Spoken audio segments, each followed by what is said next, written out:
Sophie Durocher.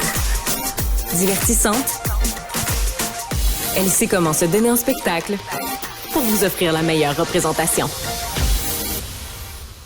Le 16 septembre prochain, on va souligner un bien triste anniversaire. C'est le premier anniversaire du décès de Mahsa Amini. Vous le savez, c'est un nom qu'on ne peut pas oublier. Cette jeune Iranienne d'origine kurde de 22 ans qui avait été arrêtée, violemment battue à Téhéran par la police de la moralité. Pourquoi? Parce qu'elle portait son hijab de manière inappropriée dans un pays où, évidemment, le port du foulard islamique est obligatoire, hein, c'est pas on choisit des jours, on le porte le mercredi, pas le jeudi. Il est obligatoire et il faut le porter de la bonne façon, sinon on met sa vie en danger. Donc ça fera 1 an samedi que cet événement de triste mémoire a eu lieu. Comment on fait pour commémorer cet événement-là et surtout nous, au Québec, si on est féministe, comment on réagit à ça? On va en parler avec Kiana Morneau-Guérin, qui est une Québécoise d'origine iranienne et qui est surtout une militante féministe qui veut nous brasser la cage. Bonjour, Kiana, comment allez-vous? Bonjour, Sophie, ça va très bien, merci. Effectivement, vous l'avez très bien dit.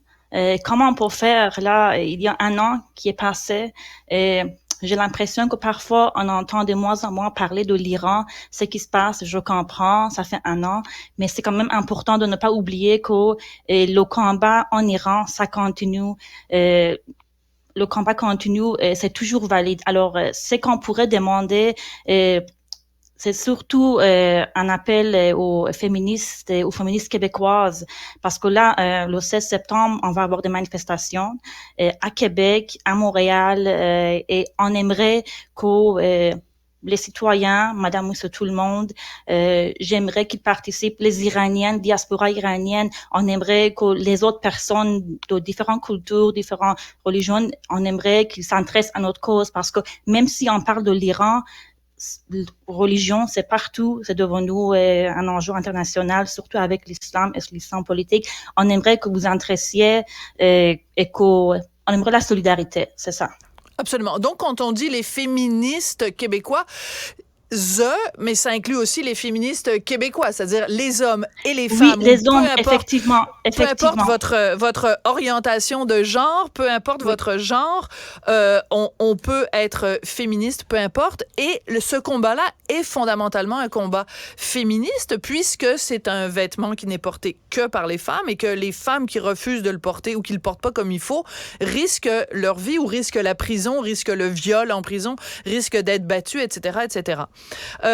Il y a un certain mouvement féministe au Québec qui dit non, on n'y touche pas parce que le voile, c'est un dossier trop délicat, on n'a pas assez d'informations là-dessus et surtout, on veut pas que les femmes musulmanes au Québec qui portent le voile se trouvent stigmatisées. Autrement dit, si on dénonce le voile en Iran, ben ça va causer préjudice aux femmes musulmanes qui choisissent de le porter ici au Québec. Qu'est-ce que vous répondez à ça, Kiana?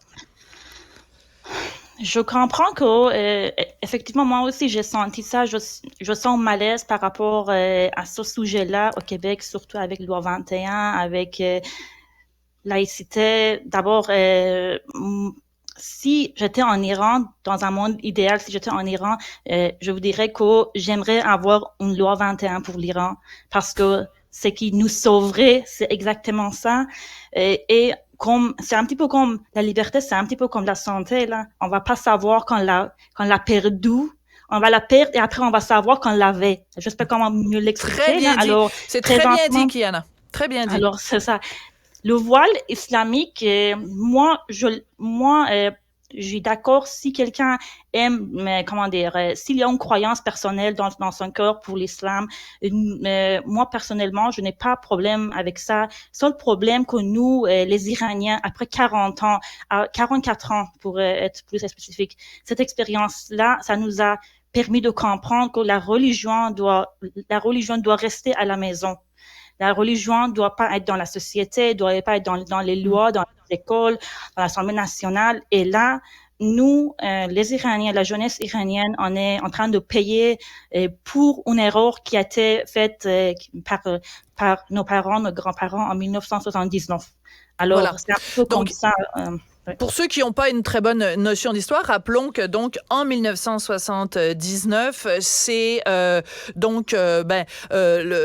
coup contre le Shah d'Iran qui est remplacé donc par une théocratie. Donc pour les petits lapins qui savent pas ce que c'est le contraire d'une démocratie. Une théocratie, ce sont des religieux qui dominent un pays et qui édictent les lois. Dans ce cas-ci, évidemment, plus précisément la charia. Et donc quand vous dites ça fait 44 ans que nous, on vit avec les conséquences de ça, c'est que si la religion restait à la maison et que les femmes pouvaient librement choisir de porter ou pas le voile, ce serait une chose. Mais là, à partir du moment où c'est obligé par le gouvernement, à partir du moment où il y a une police des mœurs, on se doit, nous, comme citoyens du monde, d'être solidaires des gens dont les droits sont brimés. Effectivement, parce que Sophie, le problème, c'est à partir du moment où quelqu'un d'autre décide pour moi, et cette personne-là qui va décider pour moi ou qui pour toi, n'importe qui là, c'est un homme qui n'a pas les mêmes limites. C'est un homme qui décide pour qu'est-ce que je vais boire, qu'est-ce que je vais manger, ce que je vais boire, ce que je vais manger, ce que je vais porter, tout est dirigé, tout est administré, tout est gouverné selon une religion, et c'est l'islam. Alors, je sais pas si j'ai bien répondu, mais peut-être... Très bien. Non, c'est très bien répondu. Donc, samedi, donc le 16 septembre, il va y avoir des manifestations, un petit peu partout à travers le Québec. Est-ce que vous pensez que c'est utile ou c'est futile? C'est-à-dire, est-ce que vraiment les gens à Téhéran, les théocrates à Téhéran, ils vont se dire « Ah, mon Dieu, hey, il y a 3000 personnes à Montréal qui sont allées manifester contre nous. Je te dis qu'on est mieux de faire attention puis de changer notre manière de faire. » Est-ce que concrètement, ça change quelque chose, Kiana? Pour le 16 septembre, je dois mentionner que c'est un appel international et aussi national. Alors, en Iran, on va avoir effectivement là les manifestations. Et le régime, là, il y a déjà, ça fait à peu près plusieurs semaines là, qui ont déjà commencé à arrêter, à emprisonner des personnes, des activistes, des familles, des personnes qui ont été décédées, exécutées dans les manifestations. Alors, le régime sait que le 16 septembre, ça va faire chaud. Les roues de Téhéran, de l'Iran, parce que c'est pas juste avec les manifestations qui ont eu lieu, c'est pas juste les centres urbains, il y a avoir des villes lointaines, c'est partout, c'est vraiment propagé partout. Alors, mais c'est quoi l'impact? C'est que oui, ça fait 1 an, mais le combat continue et même si peut-être nous, c'est qu'on va faire à Montréal ou à Québec ou en Angleterre, en Australie ou au Japon, parce qu'on a diaspora iranienne partout. Peut-être que ça va pas nécessairement avoir un impact direct sur le changement de régime en Iran. Ça, c'est ce qu'on voit, c'est pas juste le porte-voile, parce que la jeunesse iranienne a décidé, là, comme Henry Kissinger disait, que Iran doit décider s'il veut être un pays ou une cause. La jeunesse iranienne a décidé qu'elle veut être un pays. On ne veut plus être une cause islamiste, islam politique. On veut un pays, c'est ça, nationaliste, c'est ça, et aussi féministe, effectivement. Mais ça va isoler le régime iranien dans la sphère internationale. On va être capable de mettre plus de pression à l'Union européenne, au Canada, pour dire que c'est pas vrai que le peuple iranien va avoir de misère à vivre en Iran pour avoir l'oppression religieuse, prisons, viols, torture.